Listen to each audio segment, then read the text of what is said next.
Graça e paz, amados do Senhor, bem-vindos ao nosso encontro semanal. O título da nossa lição hoje é o Espírito Santo e o Cristão. O texto bíblico está na primeira carta que Paulo escreve à igreja de Corinto, no capítulo 6, do 12 ao 20.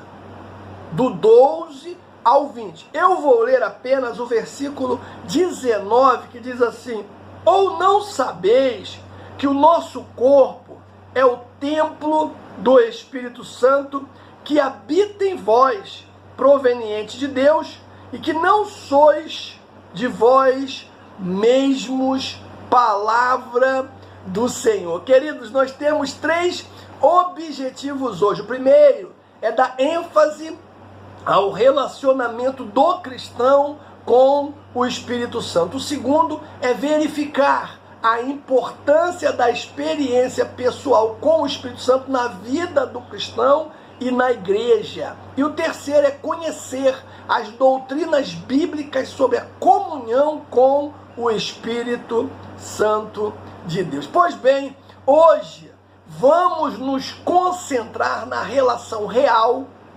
pessoal, dinâmica, poderosa, transformadora e exclusiva que temos com o Espírito Santo, bem como nos efeitos que somente a fé cristã, com as suas doutrinas e os seus dogmas, pode oferecer a todo aquele que se dispõe a uma experiência sobrenatural com o próprio Deus. Pois bem, o primeiro tópico da nossa lição fala do relacionamento intenso.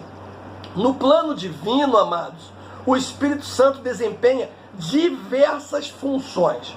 Porém, após o Pentecostes, ele tem atuado especialmente na vida dos homens. Nas aulas passadas, e você vai lembrar disso perfeitamente, vimos características e formas como o Espírito Santo opera. E eu quero agora aqui relembrar ou recordar de algumas propriedades. A primeira, o Espírito Santo, ele conhece e sabe todas as coisas. Paulo fala isso aos Coríntios capítulo 2. O Espírito Santo é a verdade, está lá em 1 João capítulo 5. O Espírito Santo, ele ensina, Lucas capítulo 12. O Espírito Santo, ele fala, Marcos 13. O Espírito Santo, ele vivifica, Ezequiel 37. O Espírito Santo, ele fortalece, Miqueias capítulo de número 3. Enfim, esse é o Espírito que habita em nós, o maravilhoso Consolador. Aleluia! Agora presta atenção, irmãos, porque podemos usufruir de todas as particularidades do Espírito Santo quando nos lançamos em um relacionamento de profundidade com Ele. O Espírito me fez lembrar, de um testemunho de Benihim. Ele conta em seu livro, Bem-vindo o Espírito Santo, a profunda experiência que ele teve com o Espírito, o qual o ungiu para pregar. Ele diz que numa manhã o Espírito Santo se tornou tão real para ele quanto qualquer pessoa que ele já conhecia. A partir daquele dia, todos os dias, logo pela manhã, ele dizia: bom dia, Espírito Santo. Para ele, então, o Espírito estava ao seu lado, ajudando ele, capacitando-o para se aproximar do amado Salvador e do maravilhoso Pai Celestial. Ele diz que ele sentia a presença do Espírito onde quer que ele fosse. Mas ele completa dizendo que era no quarto, o local especial de encontro. Irmãos, é muito forte esse testemunho. Ele fala que quando ele saía do trabalho, ele corria para casa, subia imediatamente as escadas para voltar a passar um tempinho sozinho com o Espírito Santo. Algumas vezes ele fala, aquela comunhão era tão grande que o Espírito Santo falava nos ouvidos dele o seguinte: por favor, não vá embora, fique comigo, nem que seja só por mais 5 minutos, irmão. Isso é forte demais. Isso é o que eu chamo de relacionamento profundo com Deus.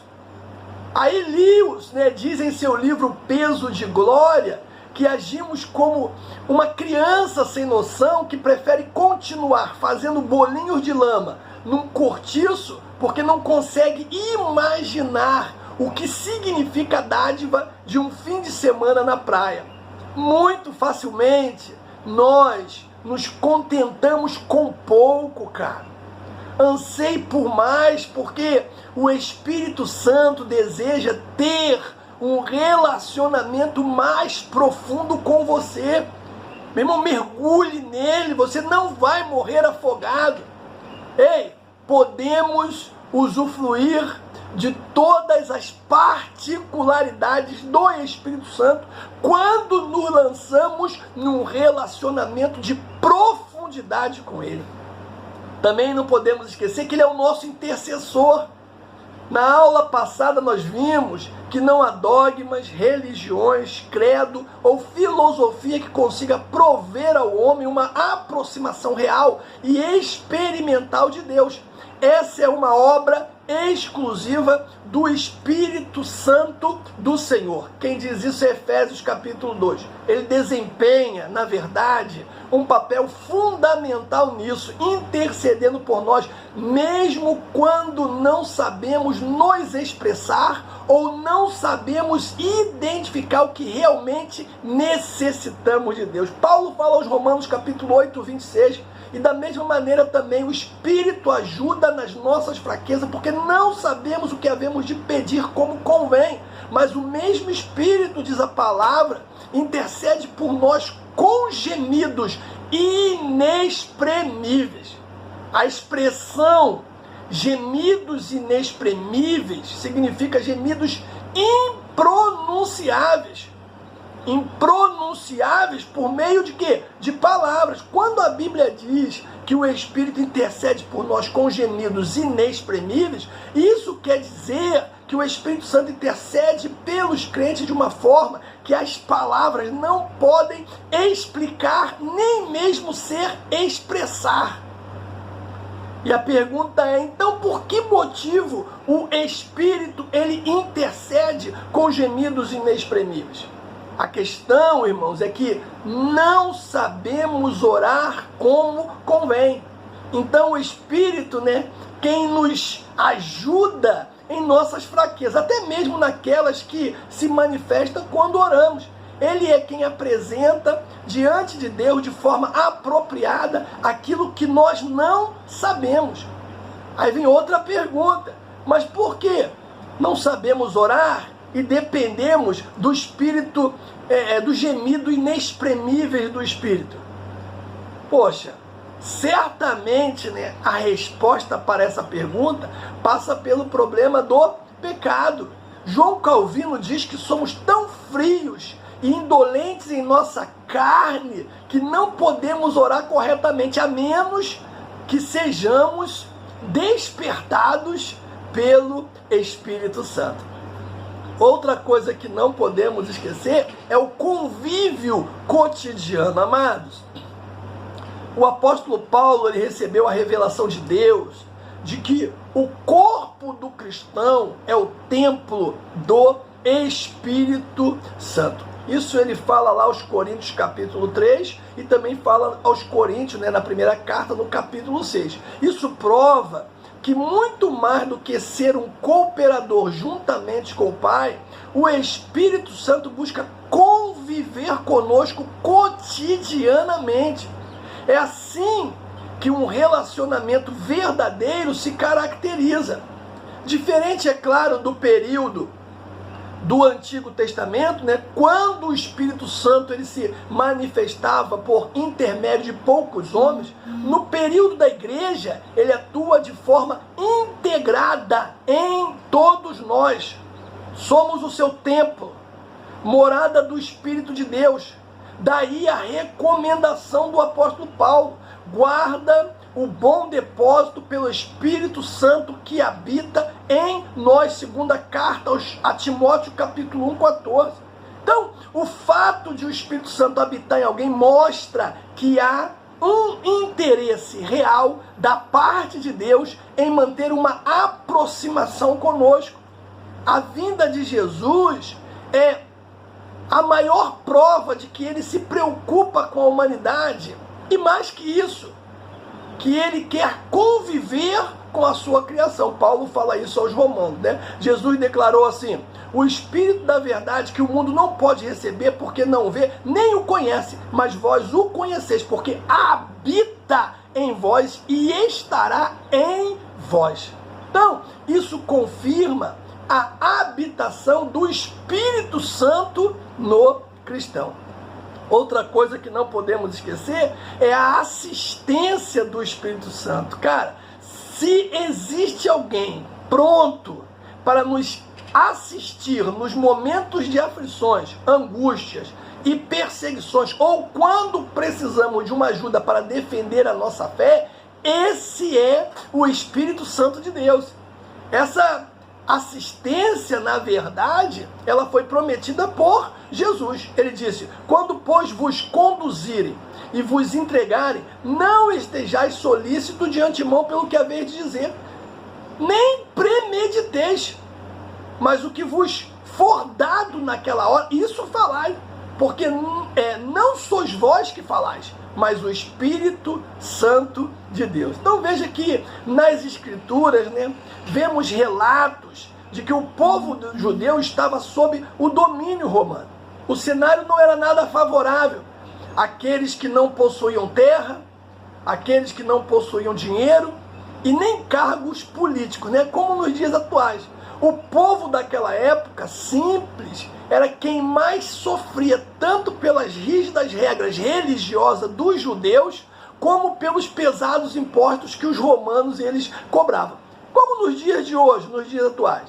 A vinda de Jesus abalou a estrutura, principalmente a religiosa judaica.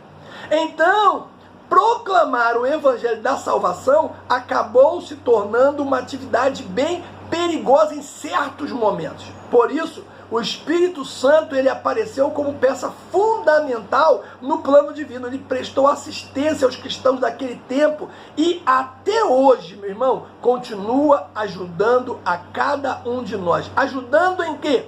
Ô, meu irmão, em tudo. Em tudo. Desde o momento que nós acordamos até o momento de dormir, e quando estamos dormindo, o Senhor está nos ajudando. Então, enfrentar tribunais, né, governantes e reis, a fim de testemunhar da obra de Cristo, não era uma coisa muito fácil para aquele povo simples.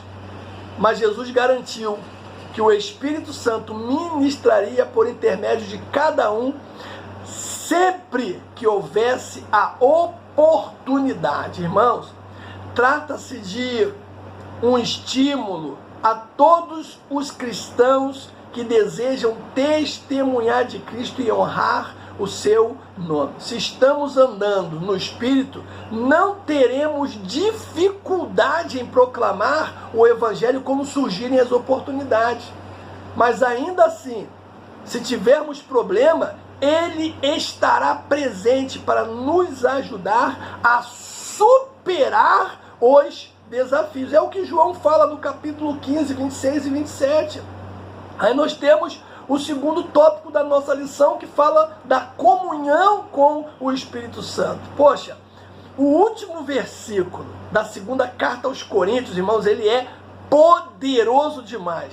Diz: a graça, ou seja, favor e bênçãos espirituais do Senhor Jesus Cristo, o amor de Deus e a presença e a comunhão do Espírito Santo estejam com todos vós. Esse aqui, texto, ele é assim, uma dinamite, né? Porque tudo nesse versículo aponta para um companheirismo poderoso com Deus. Lembre-se de que um dos seus nomes é Emanuel, que significa Deus conosco. Todas as três pessoas da divindade, Pai, Filho e Espírito Santo, são ativos nesse companheirismo conosco. Jesus traz a graça e o Pai traz o amor.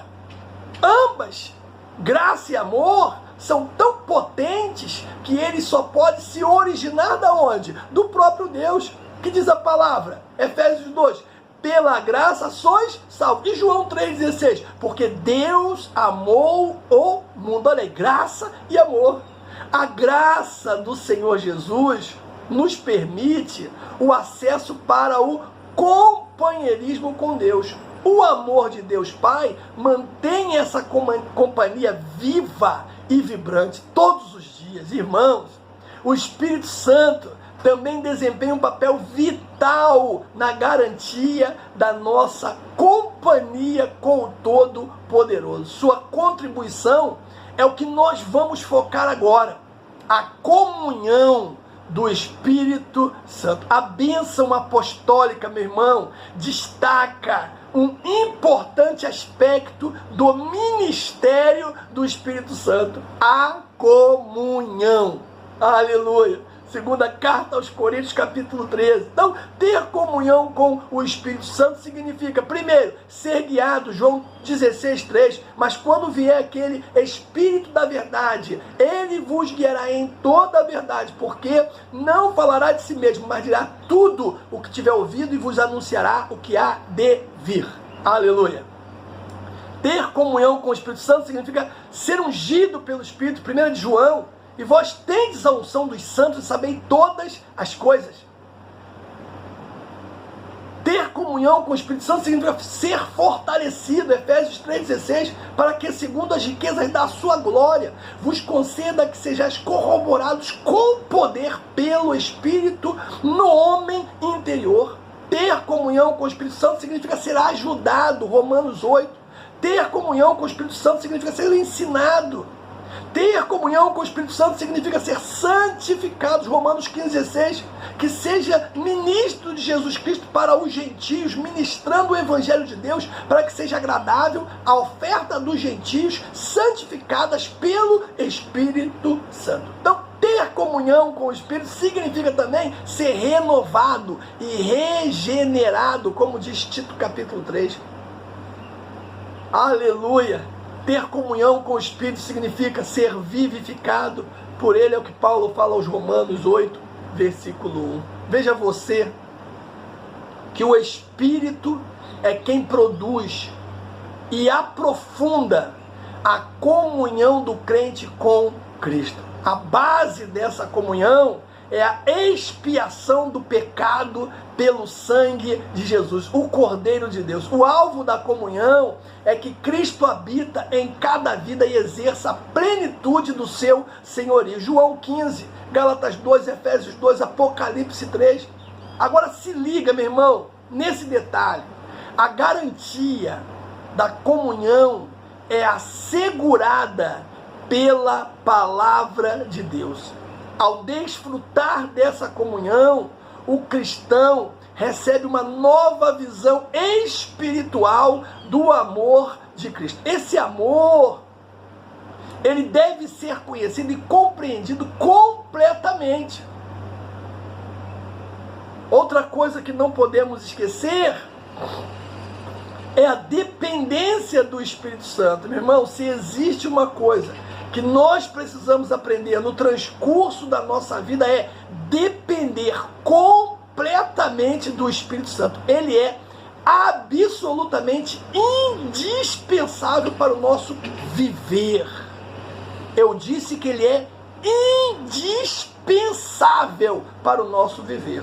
Dependemos dele para a nossa salvação, dependemos dele para a compreensão das Escrituras, dependemos dele para orar, dependemos dele para o revestimento de poder, dependemos dele para receber os dons espirituais, dependemos dele para recebermos a direção correta. Que diz a palavra do Senhor: mas receberão poder quando o Espírito descer sobre vós, e serão minhas testemunhas em Jerusalém, em toda a Judeia e Samaria e até aos confins da terra.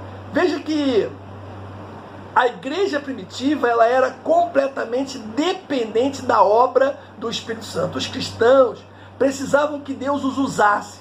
Eles não tinham muitas vantagens que temos hoje. Eram homens e mulheres que dedicaram sua vida a Cristo. Eram crentes, mas eram tímidos, tinham medo. Na verdade, sabemos que muitos deles viviam escondidos. E a pergunta é: então por que fizeram tanta diferença? Outra pergunta: por que seu impacto foi tão profundo? Simples. Porque o poder do Espírito de Deus estava em suas vidas. Algo importante, irmãos, aconteceu no dia de Pentecostes que transformou essas pessoas. Uma coisa aconteceu e impactou tanto suas vidas que eles não podiam mantê-la somente para si. Como Pedro e João disseram, pois não podemos deixar de falar o que vimos e ouvimos. Atos capítulo 4. Estes primeiros crentes saíram e proclamaram a mensagem que havia transformado suas vidas. E a pergunta é, o que fez toda essa diferença? Simples. O poder do Espírito Santo que estava sobre eles. Aleluia. Quer fazer a diferença, irmãos? Mergulhe no Espírito Santo. Mergulhe, você vai fazer a diferença. Aí nós temos a questão da fé também. E por que a fé? Porque a fé está intimamente ligada ao Espírito Santo. Ele não somente produz dentro do coração do pecador a fé salvadora, mas também leva o cristão a cultivar a fé como elemento do fruto do Espírito. O autor aos Hebreus encoraja seus leitores a olharem para Jesus com a mesma intensidade que um atleta fixa a atenção em seu alvo. E assim como o atleta, eles devem continuar com perseverança e se livrarem de qualquer pecado que possam fazê-lo tropeçar na corrida da vida. Jesus mesmo foi exemplo disso. Ao fixar os seus olhos na alegria adiante, ele suportou a cruz, desprezou a vergonha e assentou-se à direita do trono de Deus, como diz Hebreus capítulo 12. Então, ao olharem para Jesus, os leitores poderiam ver que os seus sofrimentos eram pequenos comparados do Mestre. Eles ainda não tinham sofrido a ponto de derramar sangue como ele fez. Outra coisa que não podemos esquecer dentro desse tópico aí é o fortalecimento, irmãos. Porque o cristão é fortalecido constantemente, permanentemente pelo Espírito Santo, é o que diz Efésios. Esse fortalecimento revigora o homem interior e é, na verdade, administrado segundo as riquezas da glória de Cristo, como diz Efésios 1, Romanos 9, Romanos 11. Aí nós temos também a questão da frutificação. A ilustração no Evangelho de Mateus mostra que a verdadeira fé em Cristo transforma a vida e produz frutos para a glória de Deus. Você sabe, perfeitamente que tudo na natureza se reproduz segundo a sua espécie. E o mesmo princípio também vale para o reino espiritual. O bom fruto vem da onde? De uma árvore boa. Enquanto o fruto ruim vem da onde? De uma árvore ruim. A árvore que produz frutos podres será o quê? Diz a palavra, cortada e lançada no fogo. Portanto, pelos seus frutos, diz a palavra, os conhecerei. É o Espírito quem nos ensina e ajuda a frutificar. Mateus 7,17. Outra coisa que nós não podemos esquecer é que a igreja ela é guiada pelo Espírito Santo. O termo guiado pelo Espírito ocorre expressamente em apenas uma das epístolas de Paulo, Romanos. Mas a verdade é que ela é encontrada implicitamente ao longo de todo o Novo Testamento. É claramente, estabelecido no texto de Paulo que ser filho de Deus é a condição maior para alguém ser guiado pelo Espírito Santo. Mateus, por exemplo, nos informa que o mestre foi conduzido ao deserto, guiado pelo Espírito para ser o quê? Tentado pelo Satanás, tentado pelo diabo. Outro texto que nos ajuda a entender mais profundamente esta realidade espiritual é Atos dos Apóstolos, 10:38. Como Deus ungiu a Jesus de Nazaré com o Espírito Santo e com virtude, o qual andou fazendo bem e curando a todos os oprimidos do diabo, porque Deus era com ele. Aleluia. Aí nós temos o terceiro ponto da nossa lição, o tópico, o Espírito Santo e adoção. Amados, o dicionário define adoção como processo legal que consiste no ato de se aceitar espontaneamente como filho determinada pessoa, desde que respeitando as condições jurídicas para tal adoção.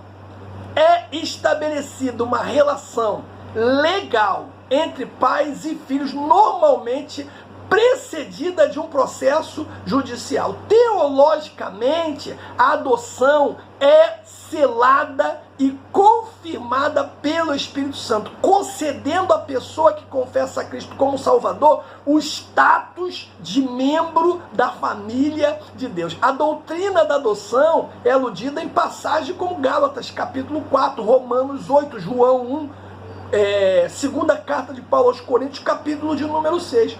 O ensino geral das Escrituras, irmãos, a respeito da adoção, nos permite identificar alguns aspectos, da relação entre Deus e os seus filhos. Para começar, a adoção é um dom de Deus do qual participam as três pessoas da Trindade. Gálatas 4 fala sobre isso.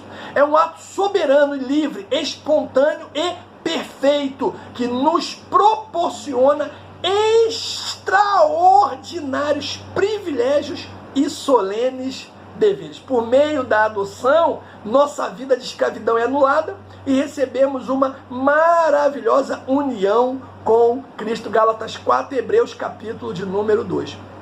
Não podemos esquecer, dentro desse ponto aí, o tópico, a nova condição de filhos. A condição de filho de Deus é obtida pela fé. Por causa da adoção, cada cristão tem o dever de seguir, servir, obedecer e imitar a Deus. Atitudes expressas no mandamento de amar o próximo como Deus amou, como Deus nos amou. Mateus 5 fala sobre isso. Então, por serem filhos de Deus, desfrutando da adoção, os cristãos devem amar uns aos outros profundamente com amor caracterizado pela prática da justiça, pela compaixão e até pela disposição de entregar a vida em favor do próximo. 1 João capítulo 3.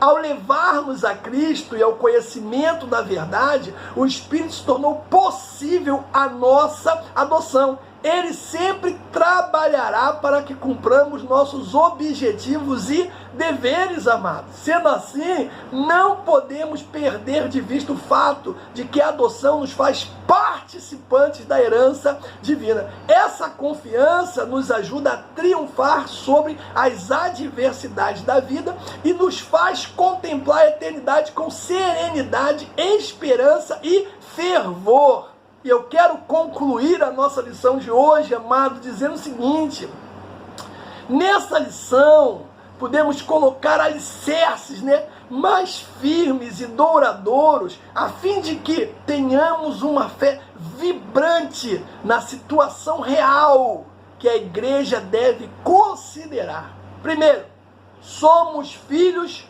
porque o Espírito nos adotou em Cristo. Desfrutamos da habitação do Espírito Santo e temos uma relação real, viva e diária com Ele. E é preciso, é preciso que a igreja, ela reconheça isso e desfrute abundantemente de todos os ricos benefícios dessa relação com Deus. Que o Senhor nos abençoe e até a próxima.